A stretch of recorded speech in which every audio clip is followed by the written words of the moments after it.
Good morning or afternoon, everyone, and thank you for joining us today. My name is Crystal Fulton, and I am a professor at the School of Information and Communication Studies at University College Dublin. As the president of ASIS&T, that is the Association for Information Science and Technology, I warmly welcome you to the inaugural ASIS President's Lecture. This is a new event in the ASIS Diary, and we hope to bring new and innovative scholarship to you annually through this lecture series. If you would like to learn more about ASIS&T and its role in information science, you will find us at asis.org. That is ASIST.org. Today, we are delighted to have David Lankes, Virginia, and Charles Bowden, Professor of Librarianship at the University of Texas at Austin, as our very first speaker for the ASIS President's Lectures. David has always been interested in combining theory and practice to create active research projects that make a difference.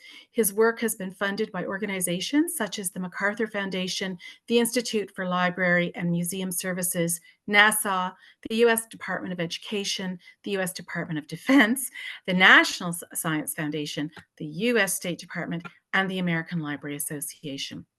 David is a passionate advocate for libraries and their essential role in today's society, earning him the American Library Association's Isidore Gilbert Mudge Award for distinguished contributions to reference librarianship in 2021, and the Ken Haycock Award for promoting librarianship in 2016. He also seeks to understand how information approaches and technologies can be used to transform industries. In this capacity, he has served on advisory boards and study teams in the fields of libraries, telecommunications, education, and transportation, including at the National Academies. He has been a visiting fellow at the National Library of Canada, the Harvard School of Education, the French National Library School, NSIB, and was the first fellow of the ALA's Office for Information Technology Policy.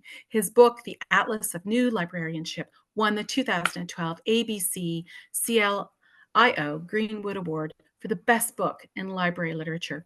Today, David will present Demons, Determinism, and the Divining Future of Information Science, a consideration of the multifaceted impact of artificial intelligence on the field of information science.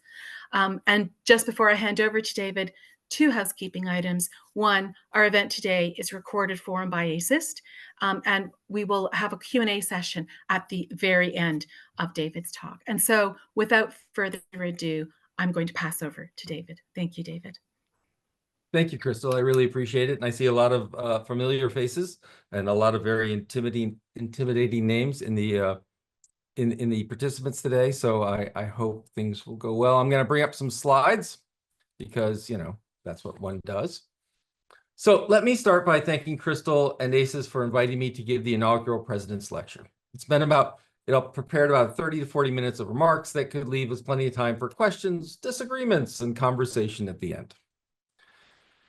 I'd like to begin by noting that 27 years ago, I received the ASIS&T, at the time without the T, Doctoral Proposal Award and was asked to present at the annual conference. Nearly 3 decades later, here I am again, presenting formative work focused on complexity and trying to get something written.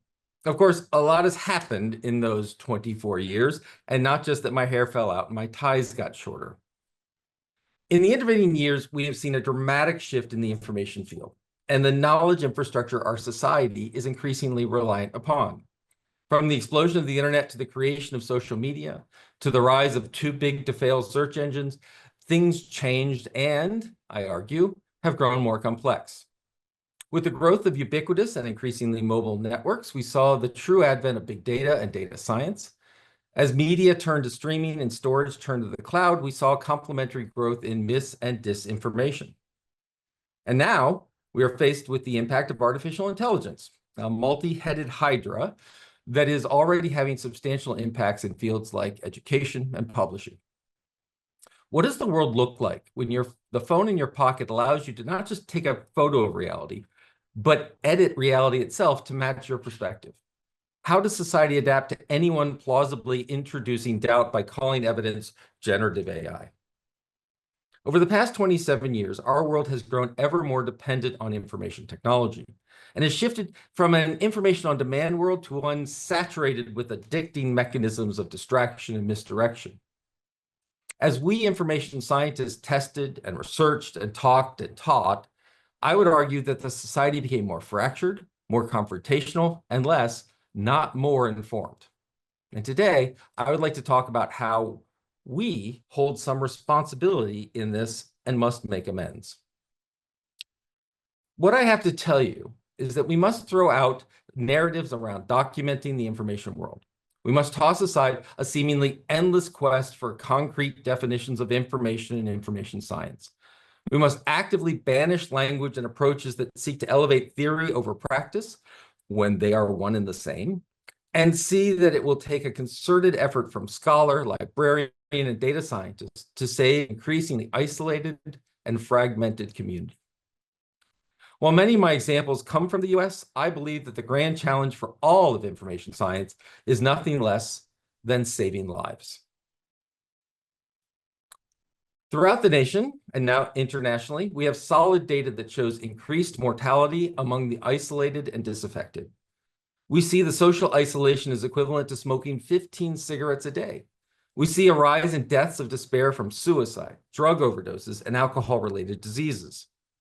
When economists found decreased lifespans in the US population countering a century-long trend, the only common variable they could find among an increased mortality in middle-aged people was the lack of a four-year college degree. Let me be clear, it wasn't the education that vaccinated people from despair. It was the fact that a four-year college degree has become an indicator of wealth, family social position, and a sense of agency. As universities, like mine, made colleges either unaffordable for the majority of citizens or a sure road to debt that put out the goal of home ownership and even parenthood out of reach for more and more people. Yet we still put forth a narrative that college degrees are a sign of merit and worth. Never mind that it's impossible to pay for college with a full-time job or that there are not enough scholarships for all. The lasting myth is that college is achievable by any person of merit. If they work hard enough or think deeply enough, they can overcome a system that increasingly acts as a gilded gateway to social mobility. But I get ahead of myself. ASIS is, if nothing else, a place for reasoned discourse. Strong claims require strong support. So let me unpack these ideas. When I asked Crystal for some guidance on the topic for today, she said, "What comes after AI for research, education, and professional work in information science?" I appreciate two things about this topic. The first is the optimism that there will be anything left after AI achieves superintelligence and enslaves mankind for the manufacture of batteries. However, seeing as we are training the large language models on text from internet sources like Reddit and Facebook, there's a better chance that humans will continue to run the world as our AI overlords make selfies and argue amongst themselves about the eating of the cats and the dogs. I also appreciate the open-ended nature of this question. Is it a call to predict? Is it a call for action? Is it after AI has become normalized? Is asking what the next big thing will be? Here's how I'm going to interpret the question. What should come after the societal effects of AI have been shaped by research, education, and professional work in information science? In other words, how do we as information scientists and professionals strive to change society with AI? This is about taking responsibility for the impact of information on society. We must be mechanisms for adaptability and innovation that work through our allied professions to make society better. This phrasing, of course, calls into questions. For example, who exactly is the we? Over my 30 years in information science, that we has received a lot of attention. I'm always reminded of Kaim Zinn's work in the early 2000s on developing definitions of information, where he found more definitions of information than the information scientist he asked. In my very informal attempt to replicate Zinn's result, I asked 7 of my colleagues in Syracuse what was the definition of information. I got 9 answers, the best one being, I don't know, I don't care, get out of my classroom. I think about all the times I called for intellectual signatures over mottos and the faculties I was honored to be on. I've always seen I've seen the regular fights and endless retreats in the iSchool movement seeking simple definitions of information science or informatics or information studies that could work equally well for parents of potential undergrads, tech giant hiring managers, and senior scholars alike. I've come to see the definition and the problem of definition of the information field very differently. The definition of information science is not one thing. Ultimately, what holds us together as a discipline is not a common definition of information. It is not even the common questions we ask. It is the community of people that continually recommit to a conversation about the nature and application of technology, data, and humanity in addressing the pressing issues of society. The talk of interdisciplinary or multidisciplinary or transdisciplinary is based on an out-of-date concept of rigid universal classifications. We use these terms to seek clarity, and in doing so, ignore the power of complexity and even in ambiguity. When I say that we hold some responsibility for the current state of affairs, that includes librarians, data scientists, iSchools, iSchool alumni, my fellow scholars, data scientists, records managers, and archivists. That we, that includes me, is responsible for every article that demonstrated the correlation between interface and the spread of disinformation that didn't also have specific policy recommendations included. The we that is responsible for scrubbing data from Twitter/X for sentiment analysis and didn't highlight that the platform supports anti-Semites and hate groups. That we, hell, the me that is responsible for documenting radical attacks on librarians without showing up to school boards and city councils to back those same librarians. And so now, put before us, is a new disruption in the knowledge infrastructure, artificial intelligence. To be precise, the disruption in the general discourse is about generative AI and generative AI with direct public access. Throughout information science, in lab and library, in classroom and boardroom, in office and cubicle, we have taken up the AI, what? Issue? Challenge? Problem? Opportunity? Yes, all of these and more. And we are right to do so. It is a good thing that we transform data science degrees into AI degrees, just as data science degrees was a transformation of information management degrees. It's a good thing that librarians see opportunities in AI for augmenting their work instead of dreading it will replace them. AI has already accelerated the work of programmers and information managers, designers, and analysts. Large language models have brought simple analysis of qualitative data into the hands of frontline information workers. We can now live the truism of data making stories real and stories making data matter. Shout out to Kim in the audience. But in this move from datafication to general application, I see a real opportunity for information science to argue and advocate for the embedding of social context, ethics, and the values into these systems. What's more, we have the opportunity to throw away simplistic concepts of determinism and direct causality when we do it. Cutting-edge AI systems are built on induction and randomness. We populate our neural networks and train our models with non-deterministic mathematics, and the use of initial random weighting to produce viable human-like responses. We, as a field, must embrace this non-deterministic approach across all of our work. In the published abstract of this lecture, I promised you a daemon. A daemon in science is a conceptual device used to illustrate a theory or pose a question for interrogation. Perhaps one of the most famous is Laplace's daemon. This daemon was this daemon was a creature that could know every action occurring across the universe in one instant, and thus perfectly predict the future and divine the past. Laplace used this construct as the basis of what would come to be known as determinism, and it represented a logical, causal, clockwork universe. All we as scientists had to do was pull the curtain back, see the clockwork, and we could understand everything from magnetism and electricity to human behavior and society. Laplace's demon still lives. We see the demon in positivism and even in multivariate regression analysis with clearly defined dependent and independent variables. If we were to envision Laplace's demon reaching into the world and pulling out information science, what would it hold in its hands? Would it be JASIS authors and iSchool faculty?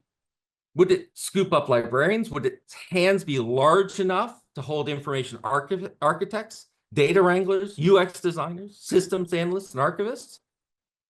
What shape would it have? In Laplace's world, it would be an orderly construct with rigid edges and hard boundaries. Information would be like fluid being channeled into code and services and then into the waiting brains of the user. To examine such a discipline, one could sample and generalize. One could change the course of information through the application of a switch or clever interface. In this demon's world, we don't have people, we have users, a construct that sucks the intricacies and idiosyncrasies of humanity from a person and defines it as a function that consumes and directs. I argue that we must exercise this demon of assumed rationality. In its place, an information demon that pulls back from the ether, not some solid set of building blocks built on the shoulders of giants, but an unruly and glorious mess. Information science would have millions of threads linking back to politics and publishers and computer scientists and humanities and profit and welfare. That seeming disorder is actually a complex adaptive system. A system not of users and systems, but of agents, all struggling for a sense of stability, achieving in the end at the edge of chaos, an infrastructure where people come to make meaning in their lives. Embracing complexity is the only way that we can truly understand questions like AI's impact. Understand it, and through that understanding, act. For example, corrosive AI is the hypothesis that AI will undermine trust in public institutions and will do so quickly. We see corrosive AI in the use of AI-generated fake voice ads and in claims that rally sizes are the product of generative AI. The solution to counter this corrosive effect have technical aspects, certainly, but also call for a new form of information literacy.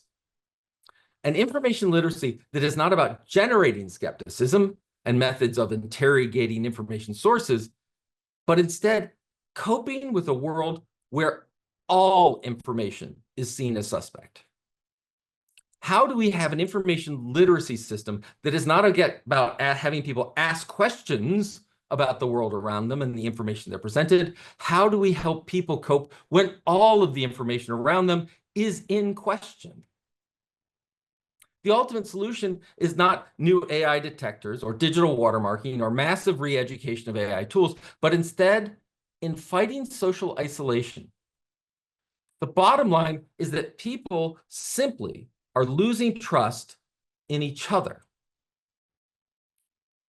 The tools that we in information science claim to study, to create, to critique, have all too often turned to monetization models based on confrontation over connection.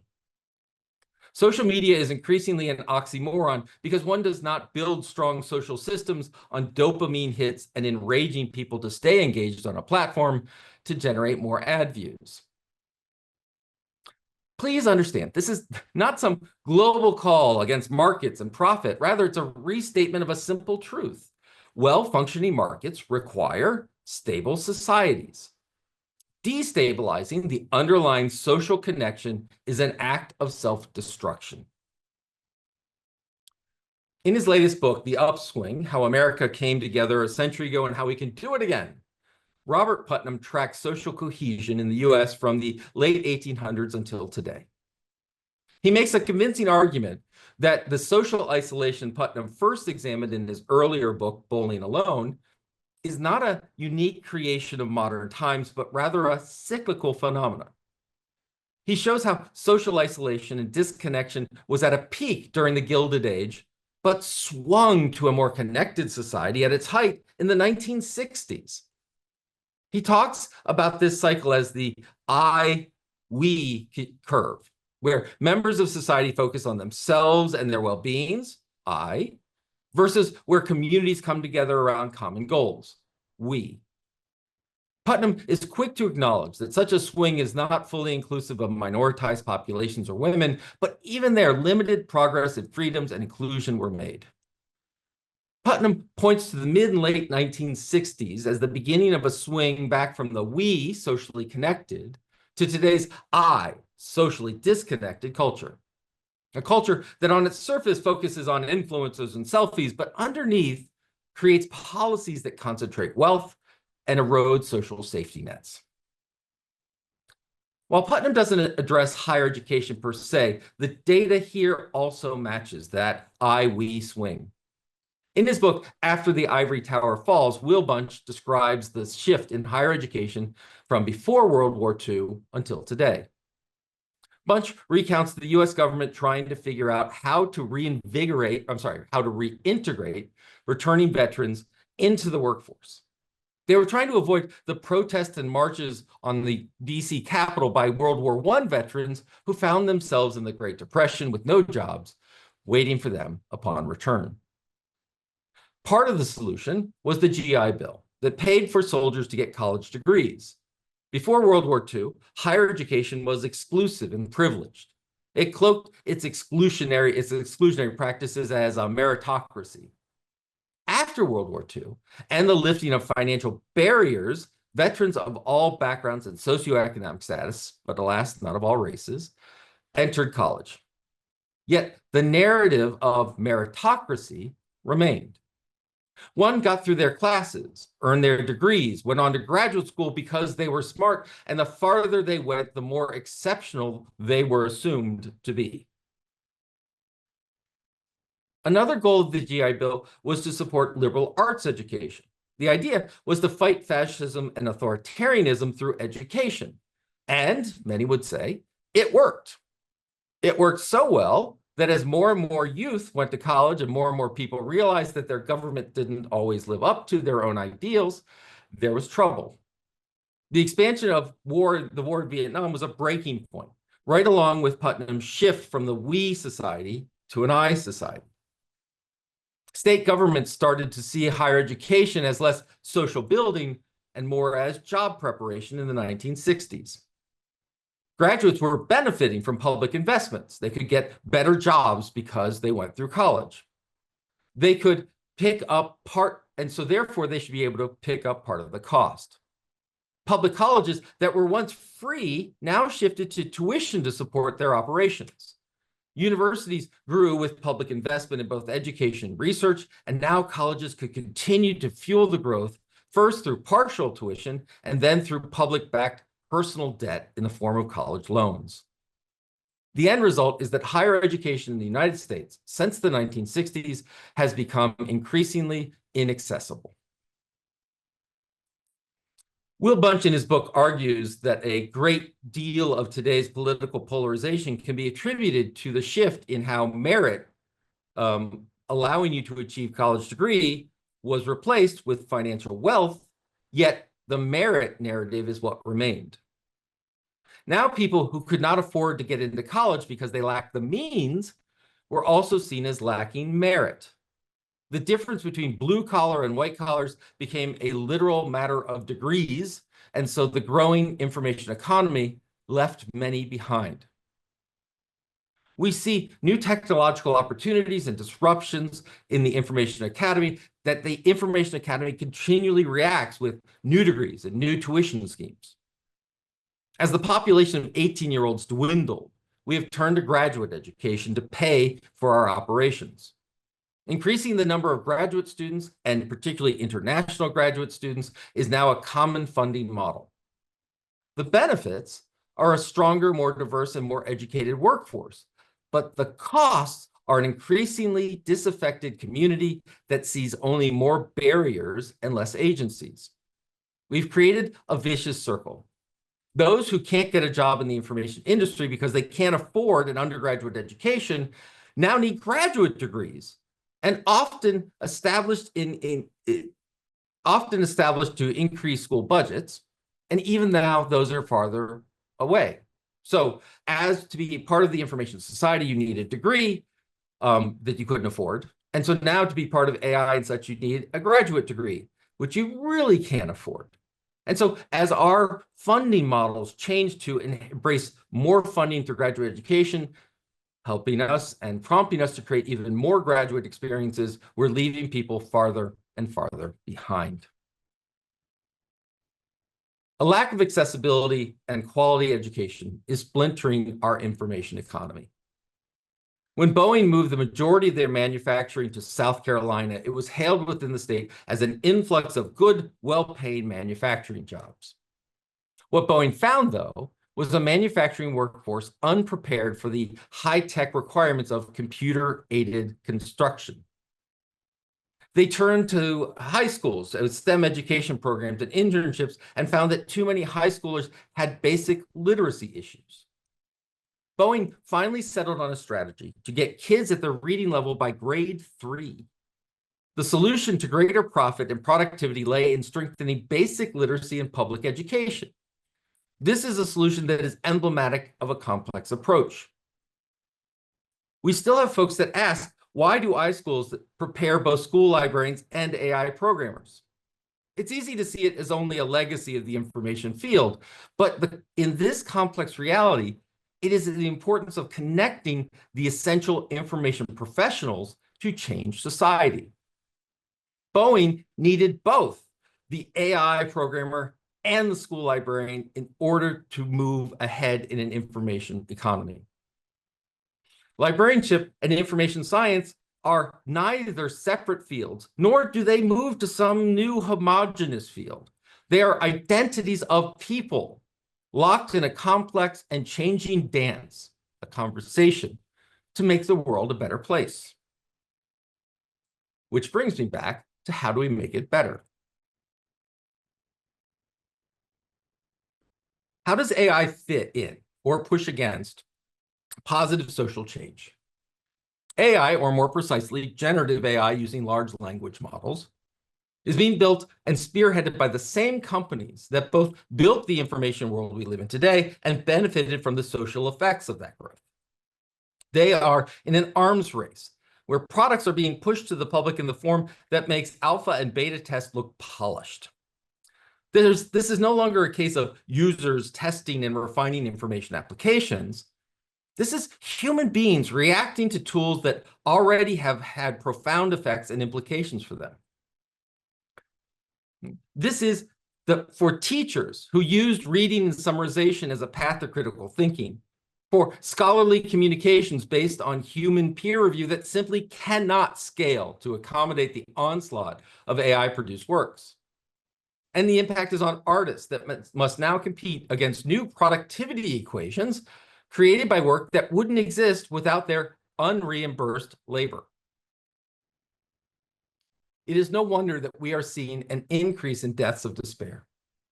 Is it any wonder that isolated communities in rural towns and urban enclaves, without access to affordable broadband or decent healthcare, have become hotbeds of extreme views, isolationism, and hopelessness? Is it any wonder that politicians increasingly use rhetoric of division and grievance? It may be easy to cast these off as political opportunism, but the support it garners is based on a real unmet need.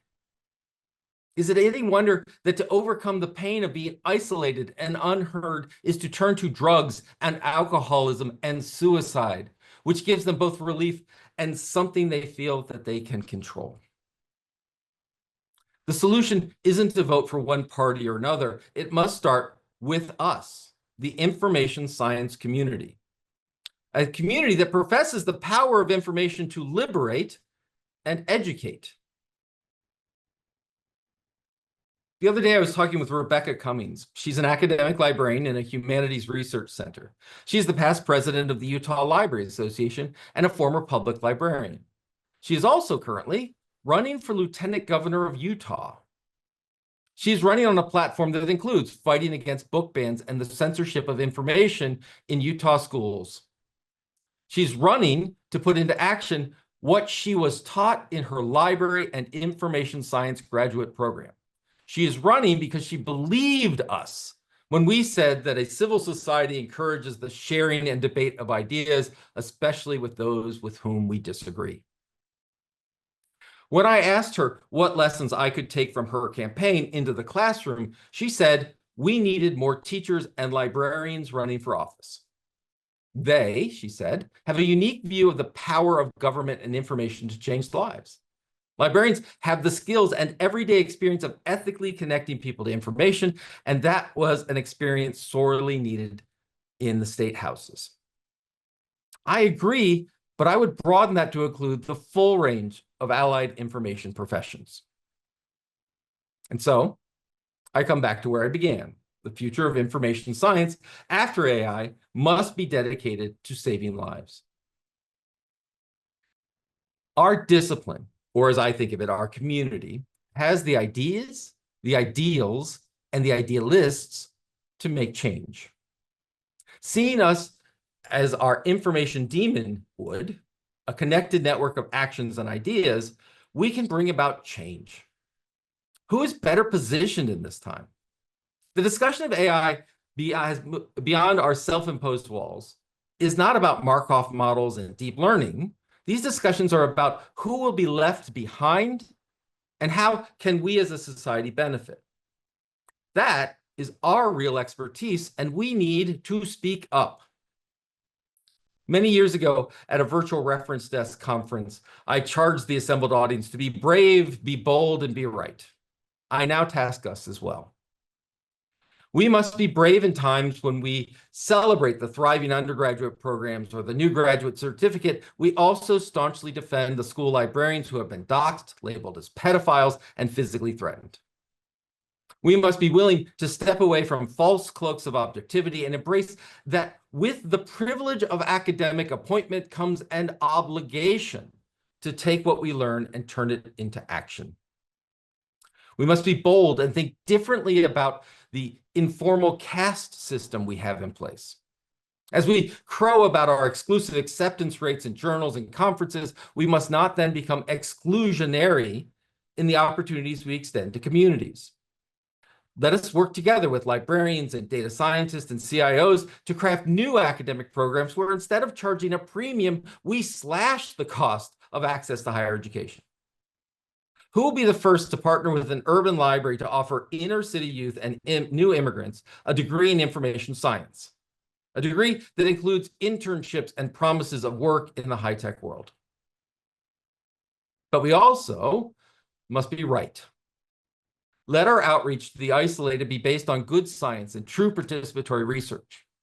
In a complex world, we look increasingly to design methodologies to develop holistic solutions.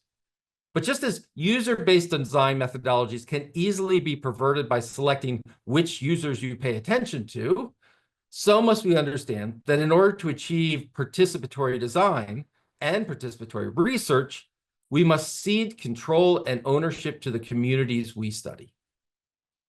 Right now, we promise no harm and confidentiality in our human subjects applications. We must add the obligatory benefits to those who participate. If we want our universities to survive the current attacks that call for dismantling of intellectual freedom protections, the call for the elimination of mechanisms that ensure a rich set of voices and ideas in the classroom, that call for corporate business practices in a public good institution, if we want our universities and colleges to survive, we must once again become the tutors and conscience of the society. We must join the mission of discovery to a mission of explanation and risk mitigation. Our ivory towers of increasingly exclusion must become both watchtowers and beacons towards a more humane world. I will end with a story. Last week, I flew to Springfield, Illinois. I was asked by the public library director to come and speak at their staff development day. Got out of the airport, called an Uber to take me to downtown. I was picked up in a truck, and my driver asked me what brought me to town. It was not a question I gave much weight to. I was tired from the flight and new duties as interim associate dean. I had just come off of 2 days of nailing down the spring course schedule, 6 hours of back-to-back teaching, drafting a new job ad, and a mountain of email. In other words, my mind was not really about informing an Uber driver. Still, to be polite, I said, I'm here to talk to the library. About what? My driver asked. How libraries can take on social isolation. It became a pretty standard line, so I didn't really think to give it much nuance. That's really important, she said. This is my whole world right here, she said, indicating the inside of the truck. I'm currently practicing solitude. Today would have been my 30th wedding anniversary, but I got divorced last year. Now, the trip from the Springfield airport to downtown is about 11 minutes. In that time, I learned my driver had divorced a man she met when she was 16. He was her first and only boyfriend. I learned she had 4 kids and that she stayed in the marriage until the youngest graduated high school. I learned that she lost all of her friends in the divorce and that dating had changed a lot since the 1980s, that people were less trustworthy, and that she hoped that the man she was seeing would now cut off communication with 2 of his other girlfriends. And now her world was a gig job mediated by a use-based algorithm embedded into an app. In 11 minutes, I learned that this woman was isolated and in pain and was reaching out to anyone who sat in her car in her world. She needed a place to connect and be valued. As I told the staff at the Lincoln Library the next day, she needed them. She needed librarians to create places not just to escape, but to be part of a community. And those librarians, they needed me to tell them that that was okay, and that it was just as legitimate library work as cataloging a store story time. And me, I needed a set of colleagues to understand that working with the library was an act of engaged inquiry and that libraries had value. Value not only as a place to conduct real research or find subjects, but as a place with institutional value that has and continues to shape the information field. And my colleagues, they need the data scientist and the CIO to provide them insight into the cutting edge and the front line, alumni that increase the reputation of the school and hopefully help raise funds to make it more accessible. So, what should come after the societal effects of AI are shaped by the research, education, and professional work in information science? A proactive information science community that can demonstrate the use of information and technology to increase social cohesion. A community with mutual respect for those who seek to understand the positive power information has in the lab, the library, the app, and the institution. A community that saves lives and seeks to benefit the Uber driver and the legislature. A community that doesn't simply study and document a society reeling from ever faster waves of disruption, but is a trusted partner in making society better. Thank you.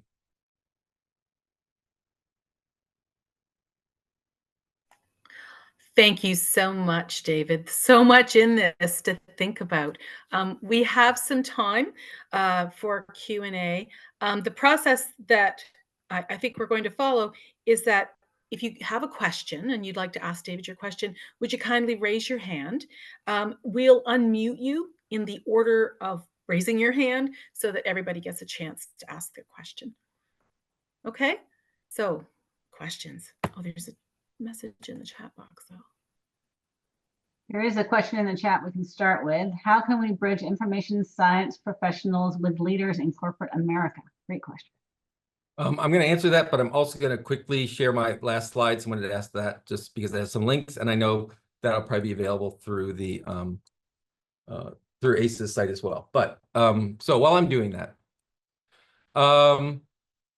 yes, leaders of corporate America. Leaders of corporate America is an interesting question, right? Because there are lots of industries that seek to make a positive effect. There are lots of them that are open. And I, once again, don't see any issues with for-profit and not-for-profit and what have you, I see issues about looking at larger societal goals of what we're doing. Information science, once asked someone, what is sort of the information scientist you think had the biggest effect? And the answer was Eric Schmidt, who went and helped create the lottery system for Google going public and made a lot of money within it. And he's now started a foundation to continue that conversation. And Facebook founders have started a foundation. And we get lots of these folks starting foundations, but it's be more interesting to see if they could bring it into the lab and the research they're trying to do.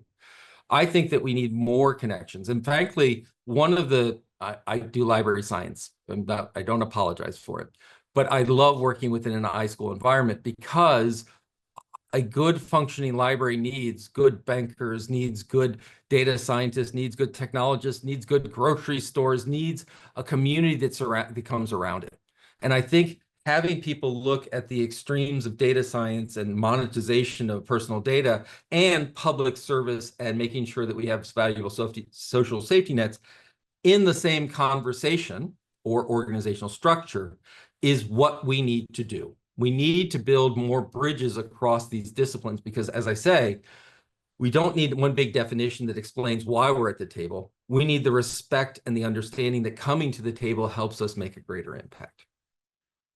I hope that was somewhat representative of the question. Thanks. We have another. Shall I go ahead? Lydia. The one in the chat.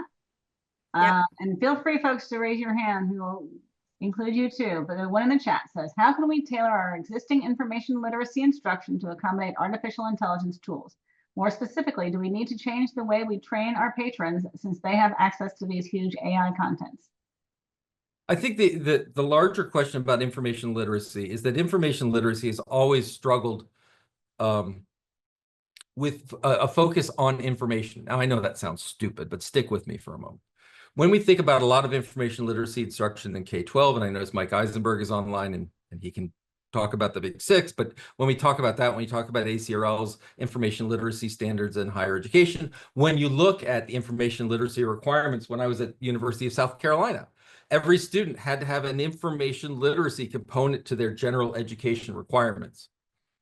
Almost all of those focus on, I have some piece of information, a document, a statement, a picture. I'm going to go into skeptical mode and follow that trail and find out its authority, find out its provenance, find out all these things. What I think is really interesting is when, once again, we switch to everything being of question, right? There's a great piece in Vox about how we're no longer going to be able to trust photographs because with the new Pixel phone and in 10 seconds with the new Apple phone and then following every other phone, you could take a picture and say, oh, that's interesting. Let me circle this little part and I'm going to put drugs. So it's going to look like my friend was taking drugs. Isn't that hilarious? That's in a consumer mode where everyone begins to edit reality. And so how can we even trust, these are my pictures from my Alaska cruise. I didn't like these people in the background, so I took them out. Right? That's a different world. And I want to be clear, I don't have the answer to it, except to say, it's a social problem, not an information problem. I mean, information and social problems are the same. How do I trust that person? How do I trust each other? How do, as a community, we come together and say, this is what's acceptable and not? And right now, what we have is an increasingly divided society. Yes, in the United States, but let's face it, certainly happening in the EU, certainly happening all around the world, is the notion of who do we trust and who can't we trust? And by working on social cohesion, the social aspect of these things, as well as the cognitive aspects of these things, we come up with a new way of approaching information literacy. And I think that's a really, really interesting area of investigation and practice. We try it, we think about it, we come up with systems, we put it in place. The University of Washington has an amazing center on information and disinformation. And in their work, they include not just great studies, but working with tiny rural libraries and high schools to come up with these things. That kind of connection between that's when I said theory and practice, they're the same thing. That participatory design and research model that theorizes, implements, observes, changes, and then builds and creates agency in these organizations. That's the kind of research that I think is very holistic and really sets information science apart from other conversations.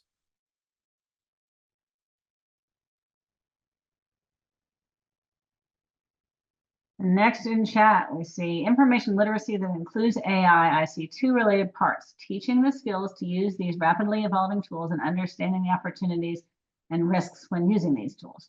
A comment, not a question, but any response?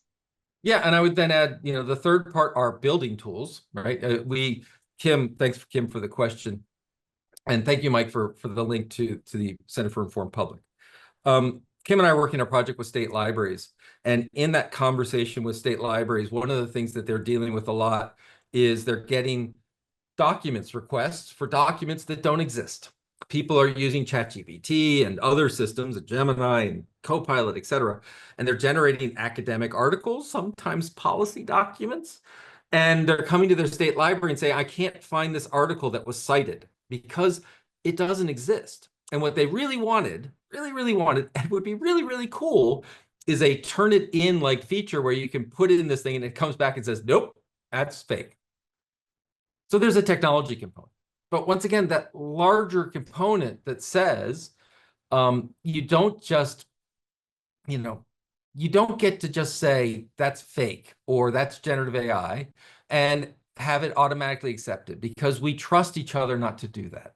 We also are in a place where we trust each other to say, this is okay to do or not okay to do. And right now, in too many societies and too many of our nationalities, we don't have the trust to even have the discussion about what's the next step in information literacy, because the solution isn't one person helping one person find if there's authentication around this document. It's around a community that values trust and authenticity.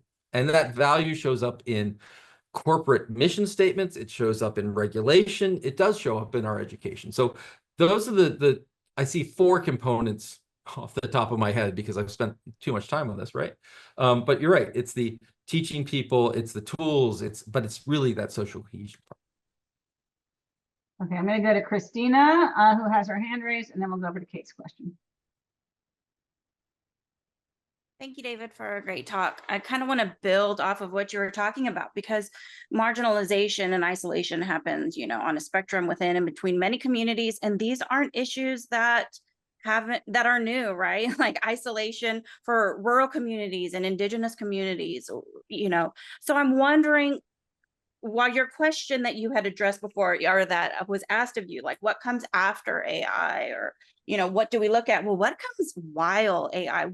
How are we addressing these? How can we make community where before we've been failing to make community? And this is where I really I welcome you or push you to read things like The Deaths of Despair, but particularly the Upswing, because Pullman's work is really interesting and begins to address parts of that. Now, it's a very macro scale level. And Christina, who I had the good fortune of working with when she was in our doctoral program here and afterwards, your work talking about people's approach to, for example, after death care and the idea of how we sort of address the preparation for end of life and such, deals with small communities and how we bring it in. So one is respect. Right? Part of that social cohesion stuff is that we respect communities and we value what they do within them. And that comes back to this broken record, coming back to social cohesion and connectedness. I think we need to, this is once again where information science, we've done a huge amount of work on everything from collaborative groups on computing to how we do community action and social outreach to participatory design. Angela Smith, my colleague here, is doing fabulous work looking at things like homeless shelters and empowering homeless populations in this. And we see, once again, direct economic data about decline in mortality with even a year of being unhoused. So I don't have the answer, other than to say it's an important question for our field, and we should look at it more broadly, and we should see it as just as important as what the latest algorithm is around AI selections and neural net systems. And they need to work together to do it. And once again, Christine is doing this good work, which is brilliant. So.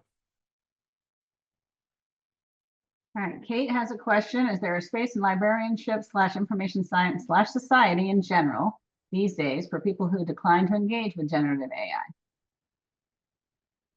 I think we need to work on definition. So Kate, please jump in when I get this wrong. There are absolutely strong and extraordinarily valued positions that talk about the ethical quality of generative AI and the ethical issues. The slides we just went through, I think all but about 3 of the pictures were AI generated. I marked them as such, but I was still using AI to do it. I was using Midjourney. I have colleagues that when I was in illustration school, and they're still in the illustration business, that are not happy with me and take very legitimately to task, saying that those were built on models where copyright was run over and intellectual property was run over. But I think that notion that we can change it by not using it, but engaging the people who are building it and engaging that conversation. So is there a space for people who really see major qualms with AI and where it's headed? 3 million bazillion %, and that's a technical term. Having people that are part of the conversation that, one, find real issues with the use of it. It's like when social media, we had real interesting dialogues, like if you're going to study privacy issues in social media and you do it in Facebook groups, is that actually, compromising your study before you begin? Same thing here. If we're talking about AI and the true ethical qualms, if you're already using it, is that a problem? The one thing that I don't think we have the luxury of doing is ignoring it. In other words, the idea of simply saying it's a fad, it's going to go away. Generative AI is not even at the top of the hype cycle. It's now plummeting towards this trough of disillusionment in the Gartner Group's hype cycle model. But we're seeing AI being used in every device. We're seeing AI being advertised in every device. We're seeing AI in creating images. There we go. For Zoom backgrounds, right?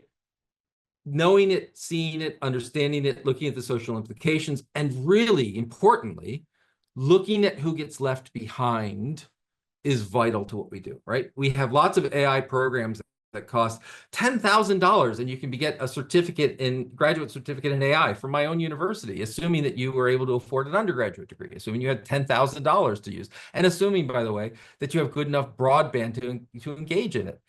Those disconnections, that inequities that are in these areas are valuable and valued study areas of the field, as well as the data that we do. And when we do those studies, we need to understand that that's happening in a complex environment, not in one that is complicated. We can look at things like complex adaptive systems and complexity theory and chaos theory that gets rid of the idea that if we can just put people into the right category and then do a great ANOVA on it, we'll figure out the differences here. And instead talk about how do we get deep down in the muck of those communities and see what's going on and seeing how we can help. All right, Cher asks, is the usefulness of physical materials in libraries ending with the use of artificial intelligence? I love when I get this question because it allows me to make the following bad citation. Marshall McLuhan in the 1970s said, the physical book has become an art object and no longer an information tool. And it's one we're going to have on a regular basis. I don't think there's inherent value to basically anything, information, whatever. I think it's all community arrived at value. For example, when I publish books, I really love getting the physical copy, but when I'm preparing my classes, I use the digital copy. I think the physical items are important, even as we begin to digitize them, because the physicality contains valuable information that can be understood, that can't be created digital artifacts of. Watching the lines of pencil drawings on vellum and looking at the impressions that people make, all of that kind of stuff is true. And once again, from an interface perspective, from the UX, I'm not a UX geek, but I play one on TV. The book is just an amazing physical item, is an amazing interface, right? It's something you can put, something you could love, something you could show off, something that you can curl around with. We have tons of data that show younger people want to engage in physical artifacts and physical items. I think we just need to get off the fetishizing of them and look at them as artifacts of a knowledge process and look at them as tools. So I think, yes, there's absolutely a role for them. I think the role is changing from sort of a monopolistic, this is the tool with which we learn and acquire, to it is a tool that we use it, and it needs to be understood in that context. We have several comments in the chat that I'm not going to read, and then one more question, and then I'd like to ask the last question, if I may. By the way, I'm Lydia Middleton, Executive Director of ASIS, for those I haven't introduced myself to. But let's go to Marco's question, which is AI needs to be regulated. The US is leading in the technology space, and Europe is leading the charge for regulation. What role do you see here for information scientists in this process?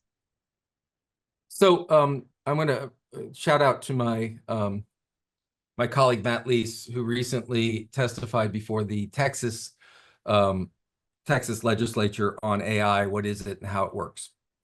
That kind of engagement, I think, is something that we've always looked to do. I think we look at, we have systems to do this kind of advising through things like, when they're well staffed, the Office of Technology Policy within the White House. We see what the national academies do. We have mechanisms to shout loudly about these policies.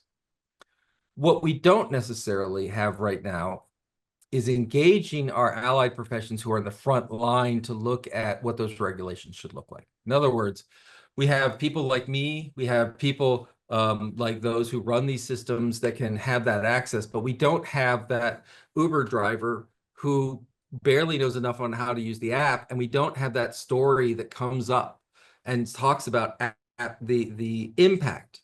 We see when we get that kind of social motivation around gig work in California, for example, that we can have a wide open voice with really the perspectives of people who have been left behind or potentially left behind by the technology.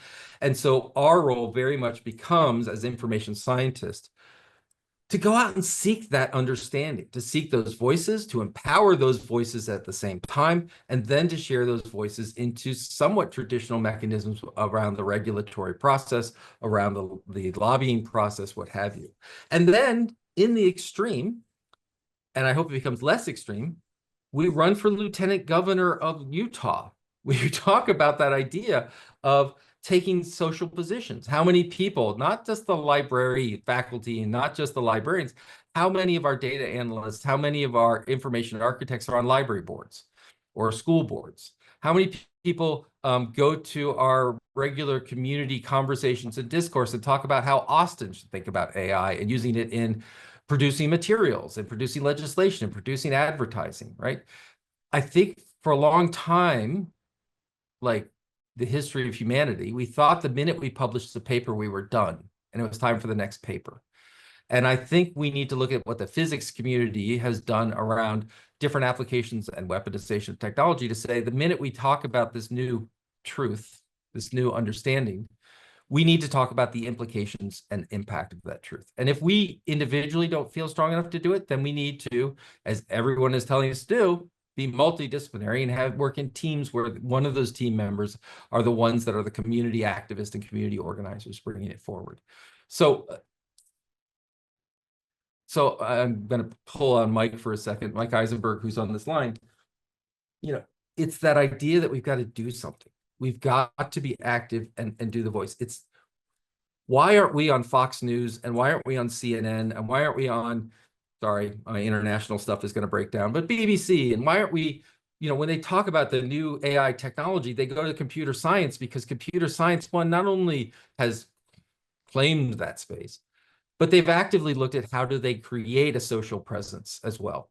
Where is our mechanism to make sure that we have the speakers bureau? Where is our mechanism so that when people see the potential impacts of AI, they don't pick up the phone and say, ASIS better be on that phone line. We need to hear what ASIS view on this is, right? ALA got on that one because people were trying to burn it down. I hope we don't wait for that point in ASIS.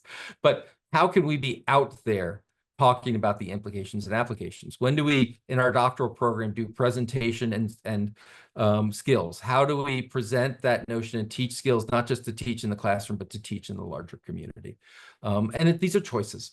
Limited time, limited resources. What choices do we make around it? All right, Lydia, hit me. Well, that was the question I was going to ask you. So it's I was literally going to ask you, what is the role of ASIS in this future? And between Michael's response and yours, I think we've got it. And we're also, in addition to that sort of advocacy role, we're also looking at sort of what are the education gaps, what are the training gaps that we can fill to support practitioners and academics as we move into this great new world. But you pretty much nailed it. I think that answers my question. I'm going to turn it back over to Crystal to wrap up. I would just like to say thank you so much for sharing your time and your expertise and your wisdom with us today. It was just marvelous. So thank you. Thank you all very much. And it's good to see some familiar faces. And like I say, like I'm looking at Joyce, you know, when I screwed up, I look forward to that email with that conversation that we continue to have. And hi, Don. Good to see you as well. Thank you, everybody. And thanks very much as well to Lydia for helping us with this and making sure everything went fine today. That was absolutely wonderful. Thank you.